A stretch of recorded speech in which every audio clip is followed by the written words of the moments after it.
Hey guys, Professor Bill, Comic Book University, and Runes of Ravencroft, issue number 1. I gotta be honest, I picked this book up thinking it was just gonna be nonsense. I'm thinking, you know what, it's just gonna bite off of the whole Curse of Carnage thing, the whole absolute carnage, the whole God is coming thing, and it's just gonna be a play off of that. It's gonna be silly, and it's gonna be like, whatever. But you know what, like they called it Ravencroft, I'm just thinking to myself, there's a lot of potential to be doing.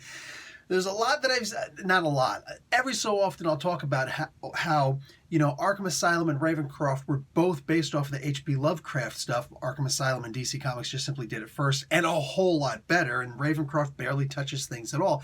Ravencroft is touched about as much as Blackgate Prison is touched. A lot of you guys are right now going, I'm a Batman fan, but I can't remember what Blackgate is, because it's never freaking used, right?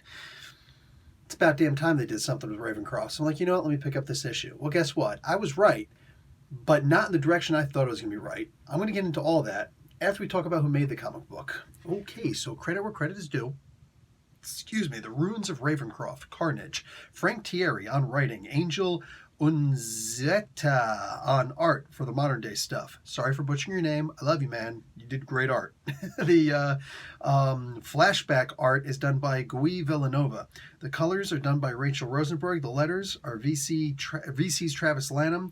Gerardo Sandoval and Romulo Fiora Jr. do the cover, and Ariel Olivetti does the variant cover. This was wicked. Look, everything I just said, yup.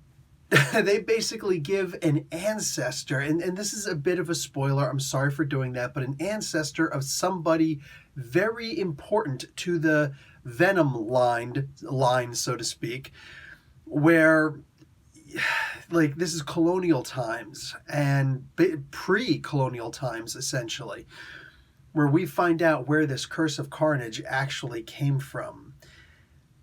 Look, although I called it, that exactly what I thought was going to happen happened, I gotta say the way that it was done impressed the hell out of me. There were some parts in here where I'm just like, okay, that's actually kind of scary. I dig that.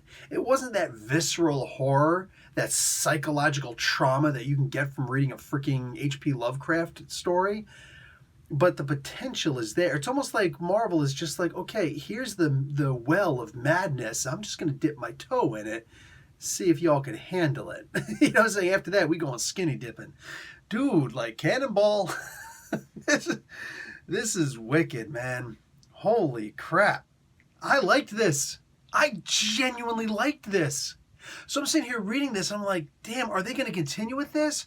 The worst part of it is no, they're apparently not. The best part of it, give me a second. I'm going to show you not the last page. I'm going to show you the cover for the next issue. Notice that with Wolverine, this is his original look, like as he appeared in Incredible Hulk number 180 and 181. The Wolverine.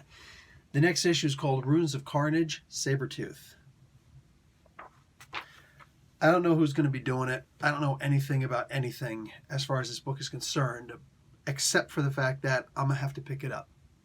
Because if it's as good as this, it's going to be amazing. Look, there is so much that Marvel could be doing right now. Like just stories that are right there, and all they have to do is take these stories, just snatch these stories, man. And they're just not. But all of a sudden, here's one of the bigger ones, the big dangly fruits just waiting for you in arm's reach, and you're just like, I'm too tired of eating my hand. I can't reach in my mouth. Anyway, like lazy people, man. Ravencroft is something that is just like there's so much there to explore. In fact, it breaks into another genre that is coming up again, a resurgence. You can't kill it, which is funny because it's like a pun, and I didn't mean it that way, but horror, the horror genre. You look at all the work that freaking Joe Hill has done, Lock and Key, the current stuff over at Black Label with Basket Full of Heads and more, all the other Black Label stuff in the Hill House comics, right? Look at the work that Bradley Golden is doing.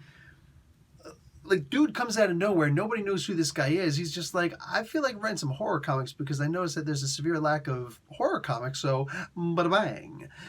And people are eating it up because it's amazing. It's amazing.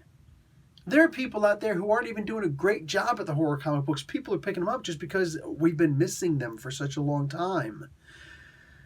This is awesome to see Marvel just a little tiny bit delving into that crazy stuff. It's cray-cray. Okay, please don't judge me for saying that. Anyway, this was good, man. And if Marvel decides to keep on doing this, if Marvel decides, you know what, let's have some fun. What if they would do like the Ravencroft line of comics? I'm telling you, man, jump on that before all of a sudden you see the Arkham line of comics, which you might not because they have the DC Black Label. But Marvel, like, it's not the same as going back into the Max comics. I'm saying actually have a flat out horror label and call it the Ravencroft label. You know what I'm saying? And just that's where the horror stuff goes. Yeah, it's still Disney. Yeah, it's still gonna be Marvel trying to, well, let's see if we can push the envelope without actually getting a pink slip in ours. So, I get it. It's not going to be easy, but it's definitely worth a shot because this was a good comic book, man. And even if they don't push it any more than they did in this, if they just give us more of this, I'm going to buy it. I'm going to read it. I'm going to review it. I'm going to give them positive words because, wow, this is what I want to see more of. I don't know what the hell they're going to do with Sabretooth, but I'm going to read it because I'm pretty sure it's going to be fun. Guys, that's it for me. Seriously, consider grabbing this comic book because I was taken aback. I did not expect this story to be so good. A story where I could literally say, okay, so here's going to be the gist of the story. And they're like, hey, here's the gist of the story. I'm like, oh, that's what I thought. Oh, what? Oh, damn. Well, technically I called it, but wow. It's like that. All right, guys, I'm out. Professor Bill, Comic Book University. Class dismissed.